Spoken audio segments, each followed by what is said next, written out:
अस्सलाम वालेकुम, मैं हूँ शाज़ेब खानज़ादा। एक वक्त था जब इमरान खान की जमात तहरीक इंसाफ के लिए अदलिया सहूलतकारी कर रही थी। इस जमात को इस्टेब्लिशमेंट की गैर मशरूत हिमायत हासिल थी। इसे मजबूत करने के लिए इस्टेब्लिशमेंट के आला अफसरान दूसरी जमातों को बज़ोर ताकत तोड़कर अहम सियासी रहनुमाओं की शमूलियत करवाते थे। दूसरी जमातों के सियासी रहनुमा अचानक से प्रेस कॉन्फ्रेंस करके तहरीक इंसाफ में शामिल होने का ऐलान करते थे। उन्हें तहरीक इंसाफ के झंडे वाला मफलर पहनाया जाता था और इमरान खान अपनी अना के उस मकाम पर पहुंच चुके थे कि उन्होंने सियासी जमातों से बातचीत के इम्कान तक को रद्द कर दिया था। वो कहते थे कि मैं दहशत गर्दों से भी बात कर लूंगा, लेकिन इन सियासी जमातों से बात नहीं करूंगा। लेकिन आज जैसे ही वक्त बदला, अदलिया की सहूलतकारी बंद हुई, इस्टेब्लिशमेंट अपनी गैर मशरूत हिमायत से पीछे हट गई, सेम पेज फट गया और अब उसी तहरीक इंसाफ से आज सियासी रहनुमाओं को अलहदा करवाया जा रहा है। दूसरी सियासी जमातों में शमूलियत का ऐलान करवाया जा रहा है। आज भी प्रेस कॉन्फ्रेंसेज हो रही हैं, मगर तहरीक इंसाफ में शामिल होने के लिए नहीं, बल्कि पार्टी को छोड़ने और इमरान खान से लाताल्लुकी का ऐलान करने के लिए हो रही हैं। और कल तक इमरान खान ने दूसरी सियासी जमातों के लिए दरवाजे बंद कर दिए थे, तो आज दूसरी सियासी जमातों ने इमरान खान के लिए दरवाजे बंद कर दिए हैं। कल तक सियासी जमातें मुज़ाकरात करना चाहती थी, मगर इमरान खान बातचीत के लिए तैयार नहीं थे। और आज इमरान खान मुज़ाकरात करना चाहते हैं, मगर दूसरी सियासी जमातों के साथ साथ इस्टेब्लिशमेंट भी इमरान खान के साथ बातचीत करने के लिए तैयार नहीं है। लेकिन इसके बावजूद इमरान खान ताकतवर हलकों के दरवाजे पर दस्तक दे रहे हैं, क्योंकि इस वक्त तहरीक इंसाफ ने सियासी जमातों और इस्टेब्लिशमेंट से मुज़ाकरात का बैकडोर चैनल खोल दिया है, मगर कोई मस्बत रद्द अमल सामने नहीं आ रहा है। आज रोजनामा द न्यूज़ में इन्वेस्टिगेशन अंसार अब्बासी की शाया होने वाली खबर के मुताबिक तहरीक इंसाफ के कुछ रहनुमाओं ने सदर आरिफ अलवी से रब्ता करके उन्हें सियासी जमातों बशमूल पीटीआई और इस्टेब्लिशमेंट के दरमियान मुज़ाकरात कराने की दरख्वास्त की है। पीटीआई के ज़राए का कहना है कि सदर अलवी उसूलन इस बात से इत्तफाक करते हैं कि मुज़ाकरात हों, लेकिन यकीन से नहीं कहा जा सकता कि वो ऐसा करेंगे या नहीं। खबर के मुताबिक पार्टी की नुमाइंदगी के लिए अब BTV चैनल्स पर नजर आने वाले पीटीआई रहनुमा अली मोहम्मद खान ने द न्यूज़ से बातचीत में इस बात की तस्दीक की कि हाल ही में उन्होंने सदर अलवी से रब्ता करके दरख्वास्त की है कि पीटीआई समेत सियासी जमातों और इस्टेब्लिशमेंट के दरमियान डायलॉग कराया जाए। उन्होंने कहा कि सदर अलवी उसूली तौर पर इस बात से इत्तफाक करते हैं, लेकिन अली मोहम्मद खान को यकीन नहीं है कि सदर अलवी यह कदम उठाएंगे या नहीं उठाएंगे। खबर के मुताबिक कुछ अर्सा पहले इमरान खान ने अपने एक वकील के जरिए अटक जेल से सियासी जमातों और इस्टेब्लिशमेंट के जरिए डायलॉग की पेशकश का पैगाम भेजा था, लेकिन उन्हें किसी की तरफ से भी कोई जवाब नहीं मिला था। और इसी दौरान पार्टी ज़राए ने द न्यूज़ को बताया कि उनकी तमाम तर कोशिशों के बावजूद तहरीक इंसाफ और इस्टेब्लिशमेंट के दरमियान कोई राब्ता नहीं हो सका है। इमरान खान समेत पीटीआई शिद्दत से इस्टेब्लिशमेंट के साथ अपने इख्तलाफात दूर करना चाहती है, लेकिन 9 मई के वाक़यात ने तहरीक इंसाफ के लिए सूरत हाल को संगीन बना दिया है। जबकि जियो न्यूज़ के नुमाइंदे हैदर शराजी की आज की खबर के मुताबिक तर्जुमान पीटीआई रऊफ हसन और उमैर नियाजी ने सदर मुमलिकत से मुलाकात की है। चेयरमैन पीटीआई इमरान खान ने पार्टी को सदर से राब्ते का कहा है। चेयरमैन पीटीआई ने इंतखाबात के लिए सदर मुमलिकत को किरदार अदा करने का पैगाम भिजवाया है। पीटीआई वफ़द ने दीगर जमातों से मुज़ाकरात के लिए सदर मुमलिकत को मशवरा दिया है और पीटीआई ने इस मुलाकात की तस्दीक कर दी है। यानी कल तक इस्टेब्लिशमेंट के ब्लू वाइट सियासतदान समझे जाने वाले इमरान खान के लिए फ़िलहाल सारे दरवाजे बंद हैं। वो जेल की सलाखों के पीछे हैं, सियासी जमातों के दरवाजे भी बंद हैं और इस्टेब्लिशमेंट के दरवाजे भी बंद हो गए हैं। मगर क्या बैकडोर राब्तों या सदर अलवी की कोशिशों से ये दरवाजे खुल सकते हैं? इस्टेब्लिशमेंट क्या नरम हो सकती है और अगले इलेक्शन से पहले ये मामला हो सकता है? बात करेंगे सीनियर साहब तज़कियाकार आसमा शराजी साहिबा और वसीम बदामी साहब हमारे साथ मौजूद हैं। आप दोनों का बहुत शुक्रिया। आसमा शराजी साहिबा, ज़ाहिर है अब तक ऐसा नहीं हुआ कि कोई बर्फ़ पिघली हो, मगर अब तो इमरान खान साहब ज़ाहिर है गिरफ्तार हुए हैं। कोई मनफी बयान भी उनकी तरफ से नहीं दिया जा रहा, ना ही उनकी जमात की तरफ से ऐसा कोई मनफी बयान कि इस्टेब्लिशमेंट की तरफ तसादुम का कोई मामला हो। फिर भी क्या कोई नहीं पिघल रही है बर्फ़, या कोई चांस लगता है कि राब्तों के ज़रिए कुछ हो सके?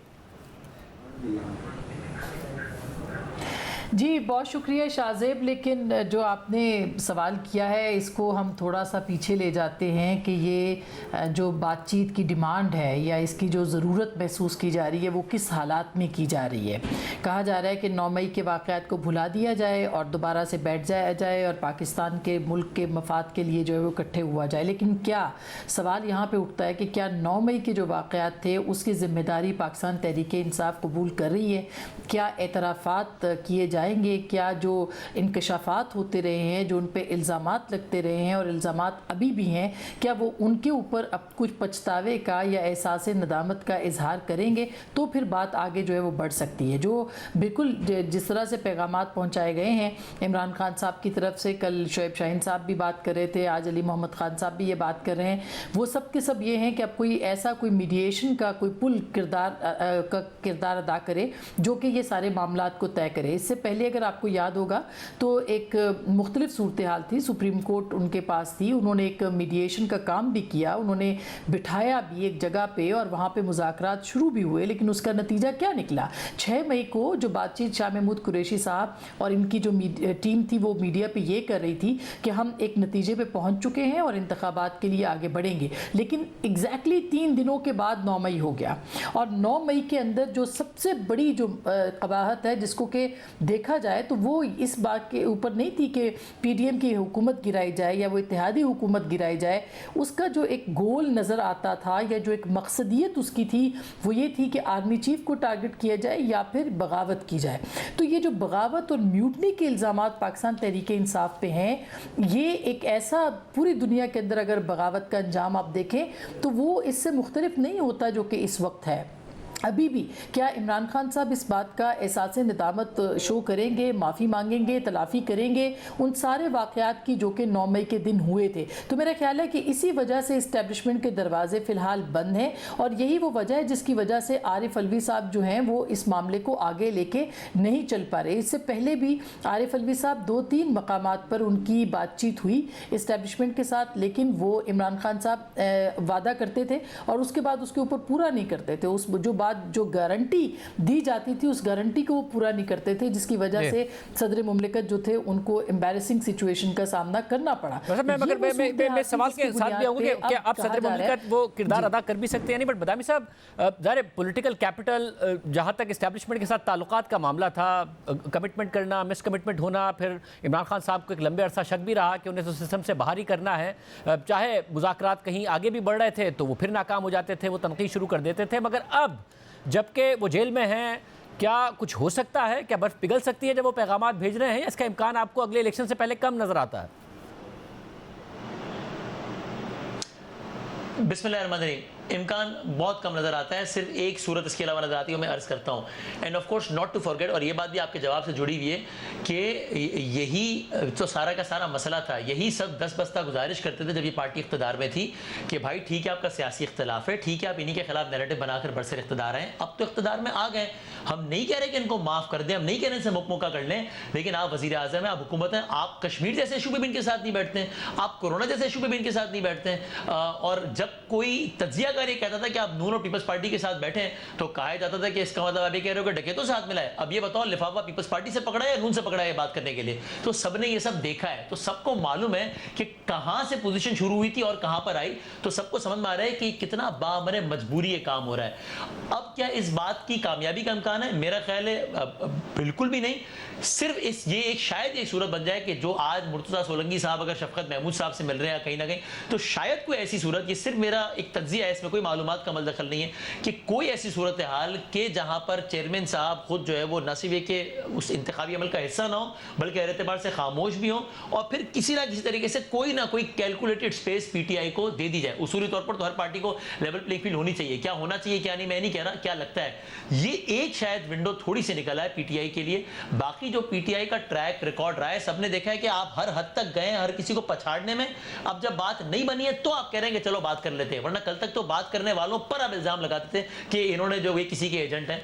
तो इसलिए मामला इतने आगे चले गए कि मुझे नहीं लगता कि ये इस सबका अभी कोई फ़ायदा होने वाला है। और अस्मा, सदर अलवी के पास क्या अब इतना लेवरेज है कि वो बात कर सके? क्योंकि दरमियान में ज़ाहिर है सदर अलवी और इस्टेब्लिशमेंट के दरमियान भी मामलात हमने देखा और नज़र आया कि वो अब वो नहीं रहे हैं कि वो जिस तरीके से बाजवा साहब को ऐवान सदर में बुलाकर मुलाकात करा दी इमरान खान साहब से, वो वाला मामला है अभी भी कि इतना लेवरेज है या नहीं है?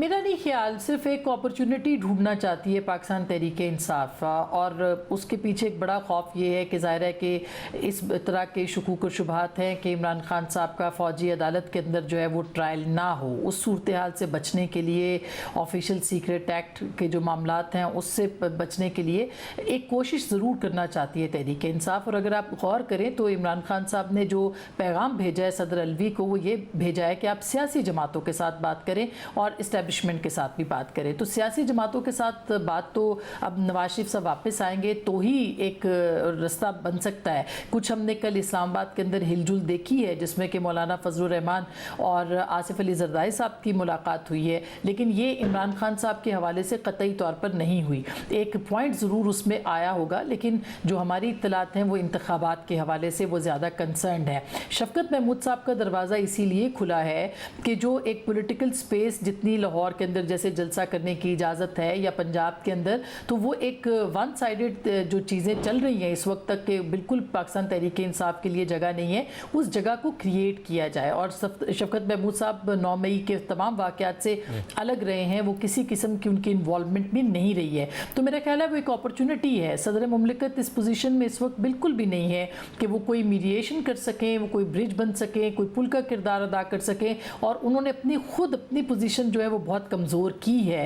हालिया दिनों में हम कह सकते हैं कि कुछ भी ऐसा नहीं हुआ, लेकिन जितना कुछ वो कर सकते थे उन्होंने इतना अपना इख्तियार इस्तेमाल किया और सिर्फ इमरान खान साहब के लिए किया। और उसके बाद आपने देखा कि खुद इमरान खान साहब ने इजहार नाराज़ी किया, जेल से पैगामात भेजे कि वो जो उनको अपना आइनी किरदार अदा करना चाहिए था वो अलीमा खान साहब के साहिबा के ज़रिए से, कि वो सदर मुमलिकत ने अपना आइनी किरदार अदा नहीं किया। तो मेरा ख्याल है कि उमैर न्याजी साहब और वो एक उनके बीच भी सुलह की चांसेस जो है वो बना रहे हैं कि खान साहब और सदर अलवी के बीच भी एक जो सर्द बर्फ़ है वो या सर्द जंग है वो उसका खात्मा हो सके। और बदावी साहब, क्योंकि पहले ज़ाहिर है सदर अलवी किरदार अदा करते थे, मगर अब आपको लगता है कि विथ रिस्पेक्ट टू इस्टेब्लिशमेंट फिर जो सियासी जमातें हैं, जब PDM की हुकूमत रही तो अलवी साहब के कोई अच्छे ताल्लुकात नहीं रहे वो, और फिर इमरान खान साहब भी आखिर में उनसे नाराज़ ही हैं, मगर उन्हें पैगामात भेज रहे हैं, कोई किरदार वो अदा कर सकते हैं कि मामला आगे बढ़ सके?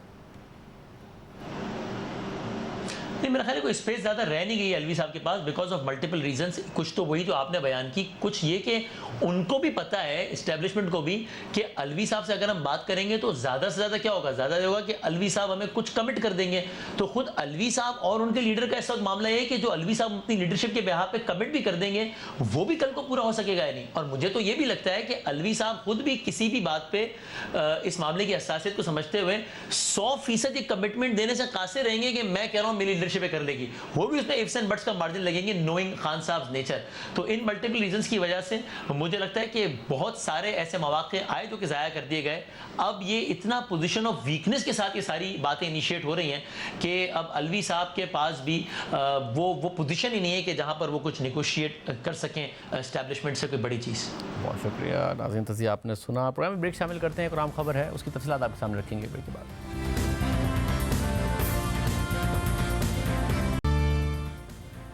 नाज़रीन, क्रिकेट वर्ल्ड कप एक दिलचस्प सूरत हाल इख्तियार कर गया है। पहले इंग्लैंड हारा अफगानिस्तान से और अब साउथ अफ्रीका हारने जा रहा है, और जो मनाजिर आप देख रहे हैं नीदरलैंड से हार के बिल्कुल करीब है साउथ अफ्रीका।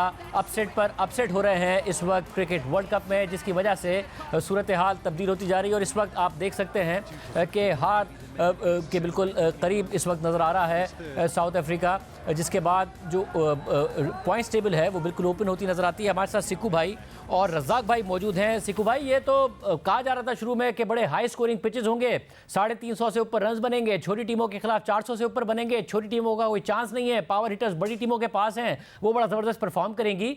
ये तो अचानक कुछ उल्टा होता नज़र आ रहा है। देखिए, ये पाकिस्तान के लिए बहुत अच्छा हो रहा है। ये जितनी बड़ी टीमों के जो वो नीचे आती जाएंगी तो स्पेस क्रिएट हो जाएगी। ये स्पेस हमारे लिए इसलिए अच्छी है कि अगर हम ये 6 मैच जो हमारे रहते हैं उसमें से 4 जीत जाते हैं, 5 जीत जाते हैं, तो हमारी जगह सेमीफाइनल के लिए बन सकती है। जो बड़ी टीमों का हारना बहुत अच्छा साइन है पाकिस्तान के लिए। It's a good luck for Pakistan. और हम हमेशा कहते हैं कि जो छोटी टीमें होती है ना, ये पार्टी स्पॉयलर्स होती हैं। ये जो है पार्टी को आके स्पॉइल कर देते हैं, किसी न किसी बड़ी टीम को ये जो है वो झटका दे दी थी। तो इसका आप देखें, अफगानिस्तान ने इंग्लैंड को दिया, इन्होंने जो है अब नीदरलैंड इनको दे दिया है। तो ये बहुत अच्छी सूरत हाल पैदा हो गई है। जैसे ये मैच खत्म होगा तो इनका जो रन रेट है वो भी नीचे गिरेगा। अभी तो उनका 2 पॉइंट समथिंग है, यानी कि +2 है, जो कि बहुत अच्छी चीज है। मगर अब जो मैच ये खत्म होगा तो इनका पॉइंट एकदम से गिरेंगे, वो हमें नजर आ जाएंगे। तो ये पाकिस्तान के लिए बहुत अच्छी खुशाइन बात है। रज़ाक भाई, आप क्या कहिएगा? अनएक्सपेक्टेड हो रहा है, क्योंकि इन पिचेस के बारे में तो बड़ी तनकीद हो रही थी कि जी सिर्फ जो बैटर्स हैं उनके लिए पिचेस हैं, बॉलर्स को कुछ नहीं मिलना। ये तो एकदम उलट हो रहा है। स्पिनर्स बड़ा ज़बरदस्त परफॉर्म कर रहे हैं, छोटी टीमें ज़बरदस्त परफॉर्म कर रही हैं। कल अगर कोलैप्स ना करता श्रीलंका ऑस्ट्रेलिया के खिलाफ तो एक और अपसेट कल हो सकता था। खैर श्रीलंका से हार तो शायद अपसेट ना होता, मगर ऑस्ट्रेलिया के लिए बड़ा प्रॉब्लम क्रिएट हो सकता था। डेफिनेटली देखें, वेदर चेंज हुआ है और ये धर्मशाला और पंजाब का वेदर तकरीबन मिलता जुलता है। यहाँ पंजाब में भी ठंड हो गई है और रात को आपने देखा है कि बॉल काफी स्किड कर रहा था और जिस तरह की कंडीशन नजर आ रही थी, साउथ अफ्रीका बिल्कुल कंफर्टेबल फील नहीं कर रहा था। और देखें, यही तो क्रिकेट की खूबसूरती है। और जिस तरह पहले नॉर्मल मैचेस हो रहे थे, अब अपसेट भी हो रहे हैं और बड़ी टीमें भी हार रही हैं, तो ये ओपन हो गया टूर्नामेंट। अब ये कोई भी ये नहीं कह सकता कि ये 4 टीमें क्वालिफाई करेंगी। और सबसे अच्छी बात ये है कि नेदरलैंड ने साउथ अफ्रीका को वर्ल्ड कप T20 में भी हराया था अभी रिसेंटली, और फिर उसने वही अपनी रील जारी रखी और जबरदस्त उसने मैच जीता। और इस तरह टीमें बनती हैं और साउथ अफ्रीका को भी सीखना चाहिए कि उनके पास जो आखिरी डेथ बॉलिंग में बॉलर्स हैं, उनकी वजह से ये मैच बिल्कुल सारा स्पॉइल हुआ। और इस वक्त नाज़रीन आप देख रहे हैं कि नेदरलैंड ने साउथ अफ्रीका को हरा दिया है 207 रन पर। साउथ अफ्रीका की टीम ऑल आउट हो गई है। 43 ओवर भी पूरे नहीं खेल पाई। 50 ओवर आज नहीं चले क्योंकि बारिश की वजह से मैच मुतासिर हुआ था। दोनों टीमों को 43 ओवर्स मिले थे। टॉप ऑर्डर नेदरलैंड का फ्लॉप हुआ था। एक वक्त में लग रहा था कि बहुत ही कम रन बना पाएंगे, मगर अचानक मिडिल ऑर्डर फिर लोअर ऑर्डर ने बड़ा ज़बरदस्त परफॉर्म किया। अच्छा टोटल नेदरलैंड ने बोर्ड पर रख दिया और उसके बाद साउथ अफ्रीका बुरी तरीके से नाकाम हुई। आखिर में फिर भी कुछ रन बन गए, वरना बहुत बड़े मार्जिन से साउथ अफ्रीका हारती हुई नजर आ रही थी, मगर अभी भी हारे हैं। 38 रन से शिकस्त हुई है। सिकू भाई, ये एक अपसेट शिकस्त कहिएगा या नेदरलैंड ने फिर भी कहीं ना कहीं एक्सपेक्ट किया जा सकता था कि कोई एक आध टीम को हराना है, हम निकल गए, हमारा मैच निकल के, मगर यहाँ पर लग रहा था कि कुछ ना कुछ होगा। देखिए, वो मैं तो बहुत सरप्राइज हुआ है मुझे कि ये इतना अच्छा खेल रही थी साउथ अफ्रीका और इतनी अच्छी बैटिंग कर रही थी और अचानक उनके साथ ये कोलैप्सा हो गया। हालांकि इनके पास एक्सपीरियंस बहुत है। अगर हम नीदरलैंड को एक तरफ रखें और साउथ अफ्रीका को, तो साउथ अफ्रीका के पास 1000 से ज्यादा इंटरनेशनल मैचेस का एक्सपीरियंस इस वक्त खेल रहा होगा इस मैच में, और उसके कंपेयर करें तो नीदरलैंड के वो तो कुछ भी नहीं है। तो हो सकता है थोड़ा सा बारिश ने भी जो ओवर्स कम किए उसका भी प्रेशर हो सकता है कि साउथ अफ्रीका में पड़ा हो। मगर साउथ अफ्रीका के कुछ लड़के तो बहुत ही कैजुअल तरीके से आउट हुए, रिवर्स स्वीप मारते हुए, तो वो उनका स्टाइल है खेलने का। तो मैं फुल क्रेडिट दूंगा इस वक्त नीदरलैंड को कि उनकी जो डच टीम है उन्होंने कमाल ही कर दिया।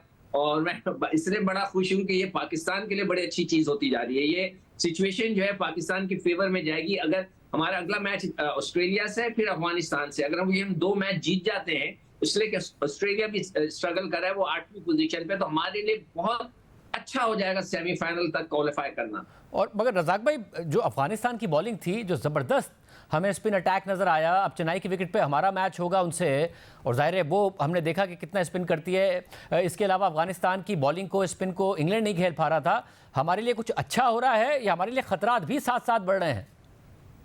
देखिए, बात यह है कि इंटरनेशनल क्रिकेट में परफॉर्म करना बड़ा जरूरी होता है। पाकिस्तान की जो टीम है उनको उसको ये सीखना चाहिए कि जितनी भी बड़ी टीमें हैं हल्की टीमों के साथ खेलती हैं और टॉस जीत के बॉलिंग करती हैं, तो वो उल्टा मैच उनको पड़ रहा है। और इंग्लैंड को भी ऐसे ही पड़ा, अब साउथ अफ्रीका को भी ऐसे ही पड़ा। मुझे समझ नहीं आती, आपके बैट्समैन अच्छा परफॉर्म कर रहे हैं और दोनों मैचेस आपके पहले बैटिंग करते हुए जीते हैं, तो आपने फिर टॉस जीत के बॉलिंग करने का फैसला क्यों कर लिया?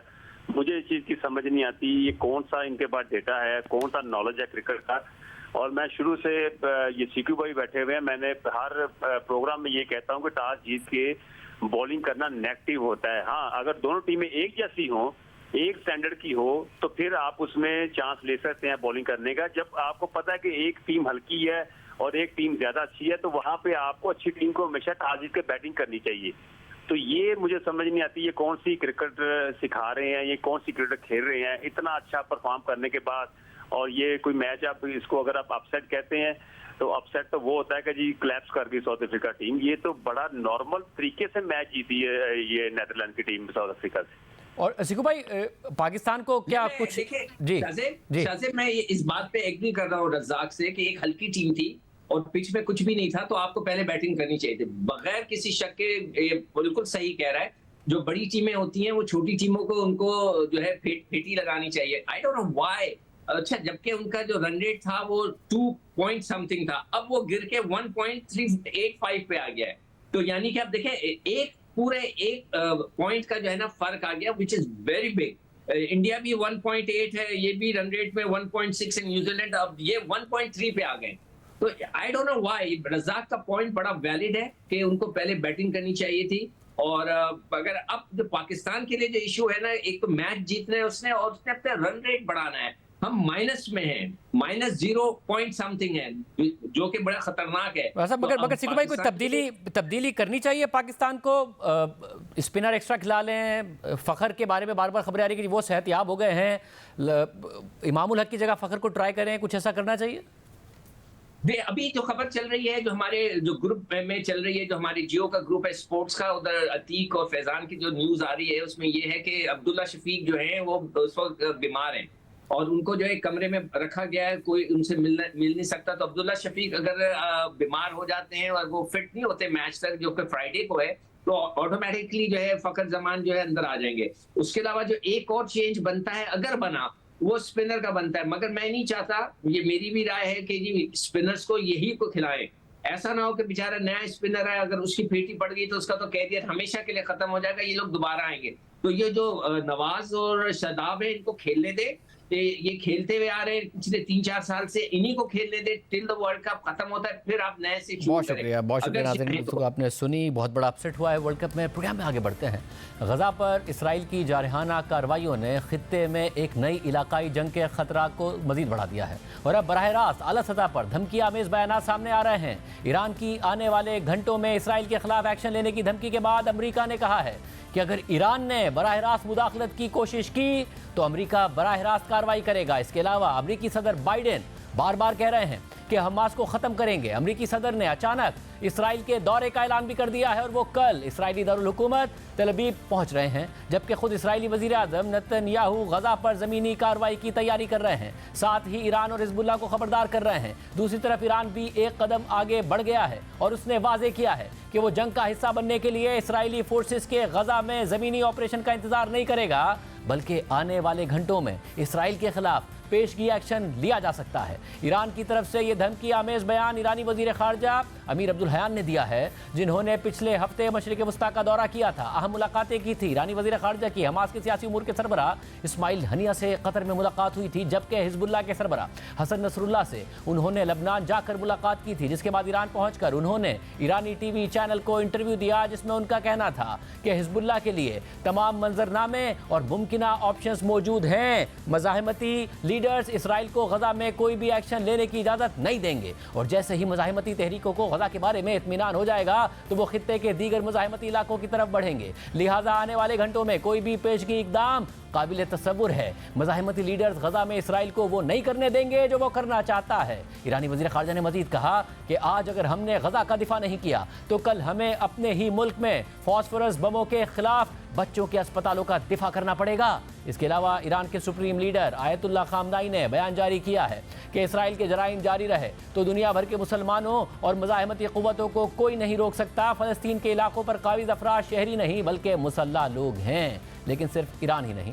इसराइल भी ईरान और ईरान की हिमायत याफ्ता हिजबुल्लाह को धमकियां दे रहा है। कल इसराइल की पार्लियामेंट में खिताब करते हुए इसराइली वज़ीर आज़म नेतन्याहू ने ईरान और हिजबुल्लाह को खबरदार किया कि वो इस जंग से दूर रहें। नेतन्याहू ने ईरान और हिजबुल्लाह को मुखातिब करते हुए कहा कि हमारा सब्र मत आजमाएं वरना सख्त नुकसान पहुंचेगा। इसराइली मीडिया के मुताबिक जिस वक्त नेतन्याहू पार्लियामेंट से खिताब कर रहे थे तो उसी वक्त गजा से इसराइल पर रॉकेट्स दागे गए, जिसकी वजह से पार्लियामेंट की कार्रवाई 40 मिनट तक रोकना पड़ी और अराकीन ने पार्लियामेंट को शेल्टर लेना पड़ा। और अब से कुछ देर पहले आने वाली इतलात के मुताबिक इसराइल ने लबनान के बॉर्डर पर हमला कर दिया है, जिसमें हिजबुल्लाह के 4 जंगजू मारे गए हैं। 7 अक्टूबर के बाद से ही लबनानी सरहद पर कशीदगी थी, मगर अब उसमें शिद्दत आ गई है। अरब मीडिया के मुताबिक शुरू में रोज़ाना एक आध हमला हो रहा था, मगर अब रोज़ाना 3 से 5 हमले रिपोर्ट हो रहे हैं और सूरत हाल मजीद कशीदा हो रही है, जबकि खुद इसराइल ने लबनान की सरहद पर अपने इलाकों को खाली करवा दिया है। लेकिन इस सूरत हाल में कल एक और बड़ी पेशरफ्त होने वाली है, क्योंकि अमरीकी वजीर खारजा ने गुज़िश्ता रोज़ रात गए अचानक ऐलान किया कि अमरीकी सदर बाइडेन बुध यानी कल इसराइल का दौरा कर रहे हैं। इसराइली मीडिया के मुताबिक अमरीकी सदर की एडवांस टीम कल रात ही तल अवीव पहुंच गई थी।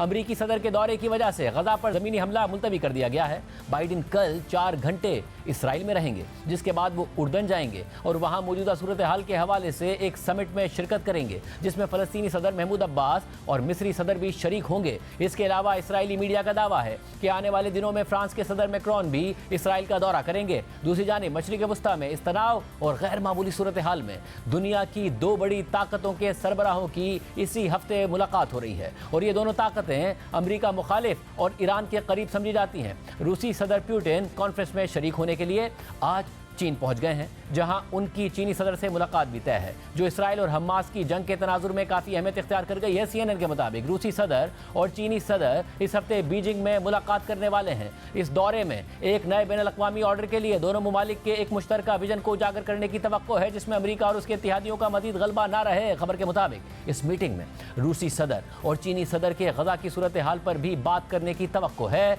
चीन और रूस दोनों ने इसराइल की गजा पर इक़दामात पर तनकीद की है और सीज़ फायर का मुतालबा कर रहे हैं। दोनों ताकतों की ये कोशिश है कि अमेरिका के मुतबादिल एक नई लीडरशिप सामने लाई जाए, क्योंकि इस वक्त खुद अमेरिका इसराइल के जवाबी इक़दामात की हिमायत कर रहा है। आलमी सियासत का ये नक्शा है, जिसमें एक तरफ अमेरिका और यूरोपीय ममालिक हैं जो इसराइल के साथ खड़े हैं और उसकी माली और अस्करी इमदाद कर रहे हैं, तो दूसरी तरफ ईरान और उसकी हिमायत याफ्ता मज़ाहमती तंजीमें हैं। सऊदी अरब भी गजा का मुहासरा ख़त्म करने और जंगबंदी का मुतालबा कर रहा है। एंटनी ब्लिंकन के दौरे के बावजूद सऊदी अरब ने अमरीकी मौक़िफ़ की हिमायत नहीं की है और अब इस सूरत हाल में चीन और रूस ने भी अमरीकी पॉलिसी से हटकर मौक़िफ़ अख्तियार किया हुआ है। वाज़ेह तौर पर आलमी ताकतें 2 ब्लॉक्स में तकसीम नजर आ रही हैं। ये बात इस लिहाज से भी अहम है क्योंकि कुछ साल पहले शाम में जंग चल रही थी तो ईरान और रूस ने शामी सदर बशारुल असद का साथ दिया था और उनकी हुकूमत बचाने में किरदार अदा किया था और उस जंग में हिजबुल्लाह भी शरीक हुई थी। और अब इसराइल के खिलाफ ईरान का सबसे बड़ा हथियार लबनान की तंजीम हिजबुल्लाह है, जिसकी माजी में भी इसराइली फोर्सेस से मुसलसल झड़पें होती रही हैं। 2006 में 34 दिन तक हिजबुल्लाह ने इसराइल के साथ लड़ाई की थी। इस जंग के बाद जहां इसराइल ने अमेरिका की मदद से अपनी फौजी ताकत मजीद बढ़ाई है और रॉकेट्स को फिजा में तबाह करने के लिए आयरन डोम तैयार कर लिया, तो हिजबुल्लाह ने भी ईरान की मदद से अपनी फौजी ताकत में काफ़ी इजाफा किया है और मौजूदा हालात में इसराइल पर हमले के लिए हिजबुल्लाह ईरान के इशारे का इंतजार कर रही है। हिजबुल्लाह के पास इस वक्त कितनी अस्करी ताकत है और वो इसराइल को कितना नुकसान पहुंचाने की सलाहियत रखती है, जबकि इसराइल कितना ताकतवर हो चुका है और उसे शिकस्त देना कितना मुश्किल है। इस हवाले से हिजबुल्लाह और इसराइल की अस्करी ताकत का जायजा लेते हैं। अल जज़ीरा में हिजबुल्लाह के हवाले से एक आर्टिकल छाया हुआ जिसका टाइटल है कि क्या लबनान की हिजबुल्लाह इसराइल से जंग की मुतहम्मिल हो सकती है। अल जज़ीरा के मुताबिक मुबस्सिरीन को खदशा है कि हिजबुल्लाह का इसराइल के खिलाफ जंग में शामिल होना लबनान में तबाही और इलाकाई कशीदगी का बाइस बन सकता है। ईरान और अपने लीडर्स के कहने पर हिजबुल्लाह इसराइल के खिलाफ एक नया मुहाज खोल सकती है। इस सूरत में हमास और गजा में महसूर फ़लस्तीनियों पर दबाव तो कम हो सकता है, लेकिन यह खुद लबनान के लिए तबाहकुन होगा, जबकि इसराइल के लिए महंगा साबित होगा। 2006 में हिजबुल्लाह और इसराइल की जंग हो चुकी है जो 34 दिन तक जारी रही थी और उसमें 1100 लबनानी शहरी मारे गए थे, जबकि 165 इसराइली मारे गए थे। अल जज़ीरा के मुताबिक कोई भी ये जंग नहीं जीता, लेकिन लबनानी सिविलियंस इसमें ज़रूर हार गए थे। इसराइल ने 30,000 घर तबाह कर दिए थे, 109 पुल तबाह कर दिए थे और 78 तिब्बी मराकज़ को भी निशाना बनाया था। निकोलस ब्लैनफर्ड, जो हिजबुल्लाह के हवाले से काफ़ी मालूमात रखते हैं, उनके मुताबिक उस वक्त हिजबुल्लाह के पास 3000 से 5000 जंगजू थे और इसराइल को हदफ बनाने के लिए शॉर्ट रेंज मिसाइल्स भी मौजूद थे। लेकिन गुज़िश्ता 17 सालों में हिजबुल्लाह ने अपनी अस्करी सलाहियतों को काफ़ी बेहतर किया है। उनके ख्याल में आज की हिजबुल्लाह इसराइल को 1948 में उसके क़याम के बाद से अब तक का सबसे बड़ा नुकसान पहुँचाने की सलाहियत रखती है। हिजबुल्लाह के पास कम अज़ कम 60,000 जंगजू हैं। हिजबुल्लाह के मिसाइल्स का ज़ख़ीरा 2006 में 14,000 था और इन मिसाइल्स की तादाद अब बढ़कर 1,50,000 हो गई है, जिनमें से ज़्यादातर शॉर्ट रेंज मिसाइल हैं। इसके अलावा हिजबुल्लाह के पास ईरानी साख्ता मिसाइल भी हैं, जिनकी रेंज 300 किलोमीटर यानी 186 मील तक है। हिजबुल्लाह के एक खुसूसी यूनिट को जंग की सूरत में इसराइल में घुसने की तरबियत भी दी जाती है। इसलिए ये कोई सरप्राइज नहीं है कि इसराइल गुज़िश्ता कुछ सालों से हिजबुल्लाह को अपने लिए असल खतरा करार देता है। निकोलस ब्लैनफोर्ड के मुताबिक मुझे लगता है कि ईरान और हिजबुल्लाह तहम्मुल का मुजाहिरा करेंगे, क्योंकि हिजबुल्लाह ईरान पर अमेरिका और इसराइल के किसी भी मुमकिन हमले के मंसूबे के खिलाफ एक बड़ी रुकावट बनी हुई है। इसी तरह मिडल ईस्ट इंस्टीट्यूट की एक माहिर के मुताबिक शाम की जंग में हिजबुल्लाह ने शामी सदर बशार अल असद के हक में मुदाखलत की थी, जिससे हिजबुल्लाह को अपनी जंगी सलाहियतों को बेहतर करने का मौका मिला। शाम की जंग में हिजबुल्लाह ने शहरी इलाकों में जंगी सूरत हाल और इंटेलिजेंस से मुताल्लिक नई महारतें हासिल की। हिजबुल्लाह का इंटेलिजेंस सिस्टम बहुत ज़्यादा बेहतर हुआ है। इसके अलावा ईरान ने मज़ाहिमती क़ुव्वतों का एक मरकज़ बनाने के लिए उन्हें इकट्ठा किया है, जो नेटो के आर्टिकल 5 की तरह है, जिसके तहत एक पर हमला सब पर हमला तसव्वुर होगा। हिजबुल्लाह के पास इसराइल को भारी नुकसान पहुंचाने की सलाहियत है। हिजबुल्लाह इसराइल का इंफ्रास्ट्रक्चर तबाह कर सकती है, जिनमें इसराइल का एक एयरपोर्ट और ग्रिड स्टेशन शामिल हैं, लेकिन आखिर में इसराइल लबनान के ज़्यादातर हिस्से को मलबे का ढेर बना सकता है। ये हिजबुल्लाह की ताकत और इसराइल से मुमकिन जंग की सूरत में इसराइल और लबनान की सूरत हाल का तज़िया है, जबकि दूसरी तरफ इसराइल है जो दुनिया की एक जदीद फौजी ताकत का हामिल है और अमेरिका उसके पीछे खड़ा है। इसराइल की फौजी ताकत के हवाले से अल जज़ीरा के एक आर्टिकल में लिखा है कि इसराइल के पास 1,69,500 एक्टिव फौजी हैं, जिसमें आर्मी, नेवी और पैरामिलिट्री फोर्सेस शामिल हैं, जबकि इसराइल के रिजर्व फोर्सेस की तादाद 4,65,000 है। तकरीबन 3 लाख इसराइली फौजी इस वक्त गजा की सरहद पर मुमकिन ज़मीनी ऑपरेशन के लिए तैनात हैं। आर्टिकल के मुताबिक 18 साल की उम्र के बाद इसराइल के हर शहरी के लिए लाजमी है कि वो फौजी ट्रेनिंग हासिल करे और मर्द 32 महीने तक और ख़वातीन 24 महीने तक फौज में खिदमत अंजाम दें। इसराइल की ज़मीनी फोर्सेस की ताकत पर नज़र डालें तो उसके पास 2,200 से ज़्यादा टैंक्स हैं, 530 से ज़्यादा आर्टिलरी यानी बड़े हथियार हैं। इसराइल की फ़ज़ाइया के पास 196 F-16 फाइटर जेट्स हैं, 83 F-15 फाइटर जेट्स हैं, 30 F-35 जेट्स हैं, जबकि 142 हेलीकॉप्टर्स भी इसराइल के पास हैं। इसी तरह इसराइल की नेवल फोर्सेस के पास 5 सबमरीन्स हैं, जबकि 49 पेट्रोल बोट्स भी इसराइली नेवी के पास हैं। इसके अलावा इसराइल का आयरन डोम सिस्टम रेडार टेक्नोलॉजी की मदद से शॉर्ट रेंज रॉकेट्स को फिजा में तबाह करने की सलाहियत रखता है। आयरन डोम अमेरिका की मदद से बनाया गया है, जो इस सिस्टम के पार्ट्स भी फराहम करता है। अल जज़ीरा के मुताबिक आयरन डोम ने 2021 में हमास और दीगर गिरोहों की तरफ से दागे गए 90% से ज़ायद रॉकेट्स को फिजा में ही तबाह कर दिया था। इसके अलावा यह भी कहा जाता है कि इसराइल के पास न्यूक्लियर सलाहियत भी मौजूद है और ऐसे मिसाइल और एयरक्राफ्ट भी मौजूद हैं जो न्यूक्लियर हथियारों को ले जाने की सलाहियत रखते हैं। Stockholm international peace research institute के मुताबिक इसराइल ने 2022 में 23.4 अरब डॉलर्स अपनी फौज पर खर्च किए, जो कि फीकस आमदनी के हिसाब से फौजी अखराजात करने वाला कतर के बाद दूसरा सबसे बड़ा मुल्क है। 2022 में इसराइल ने अपनी GDP का 4.5% अपनी फौज के लिए वक्फ किया था। अल जज़ीरा के मुताबिक इसराइल को 1946 से लेकर 2023 तक अमेरिका मजमूई तौर पर 263 अरब डॉलर्स इमदाद दे चुका है। सिर्फ फौजी और दिफाई इमदाद की सूरत में अमेरिका अब तक इसराइल को 124 अरब डॉलर दे चुका है, जबकि 2023 में अमेरिका ने इसराइल को सबसे ज़्यादा फौजी इमदाद दी है, जो कि 3.8 अरब डॉलर्स बनती है। अल जज़ीरा के मुताबिक बाइडेन इंतज़ामिया इसराइल को मजीद फंड्स देने के लिए अमेरिकी कांग्रेस से दरख्वास्त करने जा रही है, लेकिन स्पीकर की गैर मौजूदगी की वजह से इसमें वक्त लग सकता है। इसके अलावा इसराइल दुनिया के कई ममालिक को हथियार भी फरोख्त करता है। 2018 से 2022 तक कम से कम 35 ममालिक ने इसराइल से हथियार खरीदे हैं, जिनमें सबसे बड़ा खरीदार भारत है, जिसने इन 4 सालों में 1.2 अरब डॉलर्स के इसराइल से हथियार खरीदे हैं। अब इसराइल अपनी इस ताकत के जोर पर गजा में मुसलसल बमबारी कर रहा है, उसका मुहासरा किया हुआ है। गजा को बैरूनी दुनिया से ज़मीनी फ़िज़ाई और समंदरी राब्ता मुनक़ता कर दिया है। तीनों रास्तों पर इसराइल ने कब्जा किया हुआ है। गजा में इमदाद पहुंचने का सिर्फ एक ही रास्ता है और मिस्र की सरहद यानी रफा क्रॉसिंग है, जहां कई दिन से इमदादी ट्रक्स खड़े हैं, लेकिन बॉर्डर पर इसराइल की मुसलसल बमबारी और अदम ताउन की वजह से इमदादी ट्रक्स अंदर नहीं आ पा रहे हैं। मिस्री हुकूमत इसराइल से कह रही है कि वो रफा क्रॉसिंग के करीब बमबारी बंद कर दे,